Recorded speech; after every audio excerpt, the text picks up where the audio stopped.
Sir ఇవాళ ఢిల్లీ ఎన్నికలు అసలు ఏ పార్టీ పై చేయి ఉంటుంది?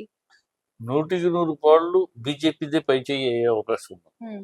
ఎందుకంటే కారణాలు ఊరినే చెప్పట కారణాలు. కాంగ్రెస్ అసలు ఫీల్డ్ లో లేదు. హ్మ్. బీజేపీ వర్సెస్ ఆపే ఆమ్ ఆద్మీ పార్టీలో ఉన్న విషయం అంటే 10 ఏళ్ళు అయిపోయింది వాళ్ళు. హ్మ్. సో 10 ఏళ్ళు పరిపాలించి ప్రజల మన్ననలు పొందారంటే పొందల. హ్మ్. సో ఆటోమేటిక్ గా 10 ఏళ్ళు పరిపాలిస్తేనే ఒక ఇన్కంబెన్సీ వస్తుంది. హ్మ్. కానీ వీళ్ళు పరిపాలించడం వల్ల అనేక అవకతవకలు. హ్మ్. అందరూ 6 మినిస్టర్లు జైల్లో ఉన్నారు. లిక్కర్ స్కాము, ఆ స్కామ్ ఈ స్కామ్ అని స్కూల్ స్కామ్ 36 ఉన్నాయి. సో అన్ని స్కాముల్లో ఉన్నారు. హ్మ్. ఈ స్కాముల్లో ఉన్న వాళ్ళు జైల్లో ఉన్నారు. హ్మ్. ఇప్పుడు కోర్టు తీర్పు కూడా ఈ కేజ్రీవాల్ సీఎం చైర్లో కూర్చోటానికి లేదు. హ్మ్. ఒకవేళ రేపు పొరపాటున గెలిచినా కూడా హ్మ్. కూర్చోడం లేదు, ఆఫీస్కి వెళ్ళడం లేదు, కోర్టు ఆర్డర్ ఉంది. హ్మ్. సో ఈ ప్రజలు ఇవన్నీ చూస్తున్నారు. ఈ 10 ఏళ్ళు ఏదో శిస్తాడు పొడుస్తాడంటే అసలు అవినీతి రహిత రాజ్యం అనే పోరాడాడు. హ్మ్. తనే అవినీతిలో కూరుకుపోయాడు. హ్మ్. ఆ బిల్డింగ్ శేష్ మహల్ హ్మ్. శేష్ మహల్కి అన్ని కోట్లు ఖర్చు పెట్టి పెట్టాడు.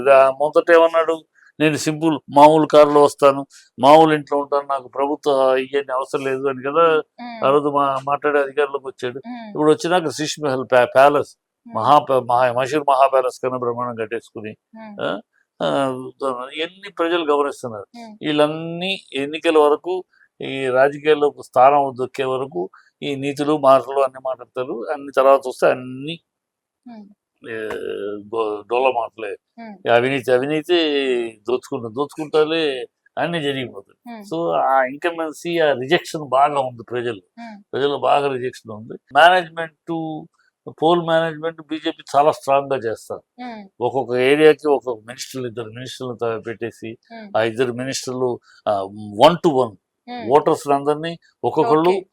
150 నుంచి 200 ఓటర్ని డైరెక్ట్ గా కలవటం. హ్మ్. ఆ 1 to 1 మీట్ అనేది బాగా స్ట్రాటజీగా చేస్తున్నారు. హ్మ్. సో ఎందుకంటే ఓటు పర్సంటేజ్ పెరిగిందంటే బీజేపీకి అడ్వాంటేజ్. హ్మ్. ఆ ఓటు పర్సంటేజ్ పెరగటం కోసమని వీళ్ళు 1 to 1 మినిస్టర్లు అందరిని దింపారు. హ్మ్. నిన్న మొన్న 1 to 1 వెళ్ళి ఒక్కొక్క మినిస్టర్ మినిమం 200 మంది ఓటర్స్ డైరెక్ట్ గా కలవటం ఓకే.